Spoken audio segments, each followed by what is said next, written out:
Tadi Bang Adian mengatakan bahwa seorang yang bukan ketua umum parpol, ya kan, kurang lebih tidak boleh lah, ya kan, tidak etis lah, tidak patutlah untuk mengendorse salah satu calon. Jadi ya, yang ditujukan sebenarnya kan ke Pak Jokowi kan, kurang lebih seperti itu. Tapi hal itu kan harus juga ditujukan kepada Anies Baswedan juga sebenarnya. Kalau kita bicara standar itu. Bukan pimpinan parpol maksudnya? Ya pimpinan parpol, ya kan? Okay. Sama aja Pak Jokowi dengan Anies kan dua-duanya bukan pimpinan parpol. Okay. Ya, beliau mendukung. Jadi sarkasem, sindiran dari Bang Adian itu ya bukan hanya ditujukan kepada Pak Jokowi sebenarnya, tapi ditujukan kepada Anies Baswedan.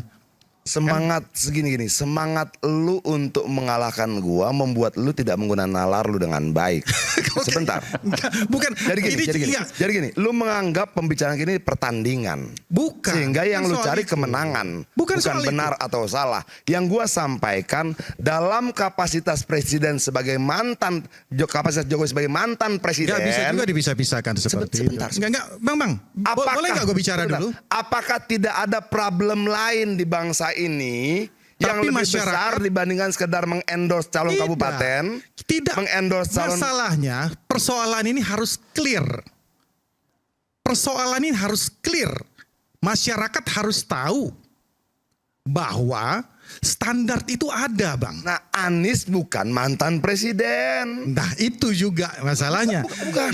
Yang saya garis bawahi, saya garis bawahi, Abang mengatakan bahwa sebagai bukan ketua umum parpol, tidak patut Jokowi itu untuk endorse. Ternyata Abang lupa, Anies Baswedan bukan ketua umum parpol dan dia dihukum. Kata orang begini ya, brother. Enggak, sebentar.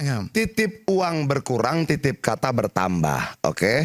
Yang gua sampaikan dia bukan ketua umum parpol itu untuk menegaskan yang sampaikan Mbak Irma. Tapi apakah yang saya katakan itu fakta atau tidak? Bahwa gua menyampaikan apakah Jokowi dan Anies bukan ketua umum parpol? Apakah Anies dan Jokowi sebentar ya, mendukung salah satu calon? Jadi begini. Kalau lu mau berdiskusi, bisa dibantah lu lihat atau tidak? Kronologi pernyataan demi pernyataan. Oke, pernyataan pertama gua menjelaskan bahwa presiden itu tempat posisinya sangat tinggi. Teori dia punya bla bla bla. Lalu Mbak Irma bicara ada mantan presiden lain yang kemudian mengendorse. Siapa?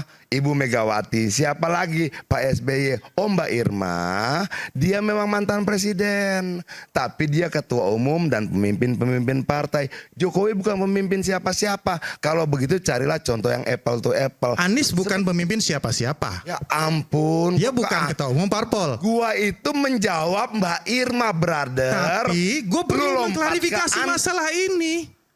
Supaya masyarakat juga tahu. Bukan masyarakat tahu pernyataan itu untuk menjawab Mbak Irma yang menggunakan contoh Ibu Mega dan SBY. Betul. Kenapa? Penonton? Kenapa Jangan lu campur adukan. Lu bawa Anies, hubungannya apa? Hubungannya jelas. Di samping lu ada namanya Ges Khalifah di situ. Ya, yang lu sindir bukan cuman Jokowi. Yang lu sindir apa hubungannya dengan Ges Khalifah di sini? Ampun. Hubungannya dia mau duduk di sini, duduk di sana, bukan gua. Boleh enggak? Ya ampun. Jangan bawa-bawa. Ya ampun. Enggak apa-apa. Terusin dulu. Enggak, apa hubungannya dia duduk di sini? Yang ngatur dia duduk di sini dia Terusin dulu. Teori saya benar. Gua di sini mendukung Pramono Anung. Fakta yang saya sampaikan salah atau tidak? Karena dia bukan calon dari hasil operasi jahat. Wah, ini udah kemana-mana. Itu adalah fakta. Enggak, kita bicara. Karena dia calon yang berbicara tentang Jakarta.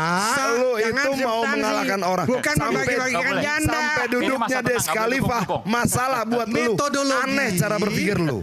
Dan teori yang dibangun oleh. Biarkan bicara dulu, Pak Andarman. Biarkan bicara dulu. Kalau mau nyalain Ges Khalifah duduk sini, Saleh Naiman bukan gua. Iya kan? Iya, duduknya. Biarkan bicara dulu.